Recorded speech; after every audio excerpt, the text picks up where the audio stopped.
The afternoon sun filtered through the sheer curtains of my bedroom, casting a soft golden glow across the plush comforter. Laura Bennett, sat alone in the quiet house, savoring a rare moment of solitude. At 42, I had grown accustomed to the hollow rhythm of my life with my husband, Mark, whose frequent business trips left me adrift in our sprawling suburban home. His indifference over the past 3 years had carved a deep loneliness into my heart. And today, with Mark gone again, I felt a fleeting sense of freedom. I arranged my favorite scented candles on the nightstand, their flickering flames a small rebellion against the emptiness. My laptop hummed softly, ready to play the music I used to love before life became a series of routines. This was my sanctuary, a stolen hour to reconnect with the woman I used to be. The last few years had been a slow unraveling. Mark's disinterest had eroded my confidence, leaving me to question my worth. I missed the spark of feeling desired, the thrill of being seen. Solitude, once a burden, had become a luxury, a chance to reclaim pieces of myself. But solitude was harder to come by since Jake, Mark's son from his first marriage, had returned from college. At 22, Jake was a force in the house, tall, with sharp cheekbones and piercing green eyes that seemed to see through me. I remembered our first meeting 2 years ago, his quiet intensity unsettling me in a way I couldn't name. I dismissed it as a fleeting thought, a harmless observation, but Jake's presence was inescapable, his gaze lingering a moment too long, stirring something I refused to acknowledge. Today, I knew Jake was out with friends, not due back until evening. The house was mine. I sank into the bed, the soft linens a comfort against my skin, and let the music wash over me. I hadn't noticed the bedroom door, slightly ajar, its latch failing to catch. As I relaxed, letting go of the tension that had knotted my shoulders, the door creaked open. My heart stopped as Jake stepped inside, his silhouette framed by the hallway light. Time froze. My hands fumbled to cover myself, but it was too late. The music's suggestive rhythm filled the room, and Jake's eyes widened, a mix of shock and something deeper. Something I couldn't name. My cheeks burned with shame, my body rigid as I tried to shrink into the bed. I wanted to scream, to drown out the humiliating cacophony, but I was paralyzed. Jake's expression was a storm of emotions: surprise, curiosity, and a flicker of something forbidden, maybe even desire. My heart pounded so fiercely I thought it might burst. The air between us crackled, heavy with unspoken truths. I should have knocked, he stammered, his voice low and unsteady. He took a slow step back, his gaze locked on mine until the door clicked shut. I collapsed onto the bed, burying my face in my hands, my breath ragged. What had just happened? I was 42, married to his father, and Jake had seen me at my most vulnerable. The memory of his eyes, intense, unyielding, sent a strange warmth through me, mingling with the crushing weight of humiliation. It wasn't just shock in his gaze, there was a hunger, a recognition of the loneliness I'd buried deep. It felt wrong, repulsive even, but I couldn't shake the thrill it ignited. Mark was gone for 3 more days, leaving just me and Jake in the house. The thought of facing him filled me with dread. Yet, beneath it, a dangerous excitement pulsed. I told myself it was a mistake, a moment to forget. But the next day, the tension was palpable. Jake stayed in his room, and I busied myself in the kitchen, avoiding him. We moved like ghosts, aware of each other, but silent. By evening, I decided to shower, hoping the warm water would wash away the memory of his gaze. As the steam enveloped me, Jake's expression haunted my thoughts, shocked. Yes, but also ardent, as if he'd seen me for the first time. I was lost in reverie when the power cut out, plunging the bathroom into darkness. Panic gripped me. I shut off the water, wrapped myself in a robe, and stepped into the hallway, my heart racing. Laura, you okay? Jake's voice called from the corridor, steady but tight with concern. I'm fine, I replied, my voice trembling. I think the power's out.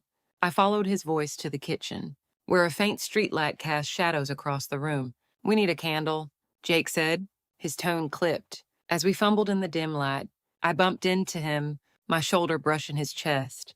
We froze, the air thick with tension. His hands instinctively steadied me, gripping my waist, and the touch sent a jolt through me. It was more than a reflex, it lingered. Deliberate. Sorry, I didn't see you, he murmured, his voice a low whisper. Our eyes met in the faint glow, and the pull between us was undeniable, stronger than anything I'd ever felt. My heart thundered, my breath shallow. "It's okay," I whispered, my voice betraying my attempt at calm. Jake's gaze dropped to my lips, his breath warm against my face as the space between us shrank. "Laura," he said softly, his voice thick with emotion. In that moment, every barrier I'd built crumbled. The lights flickered back on, and we sprang apart, as if caught in a crime. Jake turned to the breaker box, pretending to inspect it, but the tension lingered, unresolved. I retreated to the living room, my mind reeling. Jake followed, his eyes fixed on me with a new resolve. "Laura, we need to talk," he said, his tone serious. My pulse quickened as I sat across from him, the air heavy with anticipation. This wasn't going to be an ordinary conversation. "I'm sorry about yesterday," Jake began, his voice soft but steady. "I didn't mean to make you uncomfortable." I should have looked away. His words were sincere, but his eyes burned with intensity. I swallowed hard, trying to compose myself. I was so embarrassed, I admitted, my voice barely above a whisper. "But I don't blame you. It's just, this house feels so empty. Everything feels wrong." Jake's gaze softened, but his words cut through me. "Laura, it's not you that's wrong. It's wrong that Dad's never here. Leaving you like this." His honesty struck a chord, unraveling the denial I'd clung to about Mark's absence. Tears pricked my eyes as the weight of my loneliness poured out. "It doesn't matter," I said, my voice breaking. Jake leaned closer, his eyes fierce. "It matters. Laura, you're lonely, and it's not your fault." His words tore down the walls I'd built, and when he reached for my hand, the warmth of his touch anchored me. "You shouldn't feel this way," he said firmly. "Someone like you shouldn't be so alone." His sincerity overwhelmed me, and for the first time in years, I felt truly seen. I wanted to pull away, to steer the conversation to safer ground, but I couldn't. "I heard you broke up with Sarah," I said, trying to shift focus. "Why now?" Jake hesitated, then met my gaze with unwavering intensity. "I haven't felt anything for her in a long time," he confessed. "I ended it because of you. Laura, you're all I think about." His words hung in the air, raw and unfiltered. My breath caught, my mind racing. This was dangerous, forbidden, but the truth in his eyes was undeniable. He leaned closer, his hands finding my waist, pulling me toward him. Our lips were inches apart, the world narrowing to just us. When his lips met mine, it was like a dam breaking, warm, urgent, consuming every suppressed longing, every moment of loneliness poured into that kiss. I pulled back, gasping, my heart pounding. "Jake, I felt this for a while," I whispered, the admission shattering the last of my restraint. The days that followed were a blur of stolen moments. With Mark still away, Jake and I gave in to the magnetic pull between us, each encounter erasing the boundaries we'd once respected. His touch filled the void Mark's neglect had left, making me feel alive again, but guilt gnawed at me, a constant reminder of the line we'd crossed. When Mark returned, his apathy was unchanged, but Jake and I continued to exchange secret messages, unable to let go. One evening, Mark announced he'd be gone overnight for a meeting. A thrill ran through me as I texted Jake, "Mark's out tonight. Just us. Can't wait to see you." My heart raced as I hit send, a smile spreading across my face. Unbeknownst to me, Jake was entangled in a heated argument with Sarah, his ex-girlfriend. Her obsession with him had reached a breaking point, and Jake was done. "Enough." "Sarah," he said, his voice firm, "stay out of my life."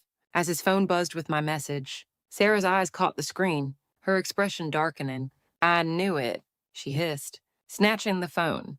"I saw you two kissing." Jake lunged for it, but Sarah held firm. "I'm telling Mark everything," she spat, her voice dripping with venom. Jake's heart sank, the weight of her threat crashing over him.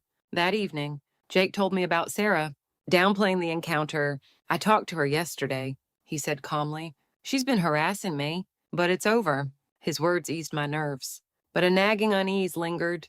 The next day, Mark's behavior shifted. Usually distant, he was suddenly attentive, his eyes following me with a hint of suspicion. "Everything okay? Laura, anything going on?" he asked, his tone probing. My stomach churned as his scrutiny intensified throughout the day. By evening, I couldn't take it anymore. I texted Jake, "Mark's acting strange. He's suspicious. I'm scared.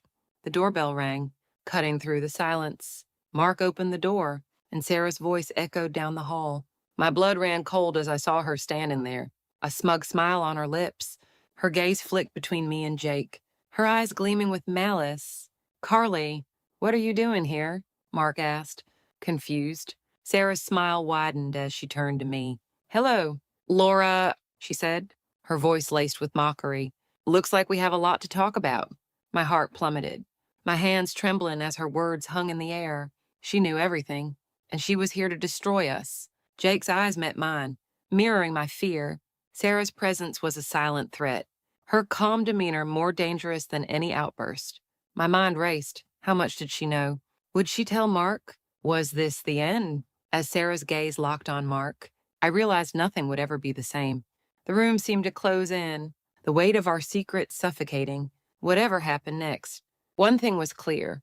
The life I'd known was unraveling, and there was no going back. If you're captivated by stories of forbidden passion and shattering secrets, subscribe to Broken Vows and turn on notifications. Trust me, you won't want to miss what happens next in this gripping tale.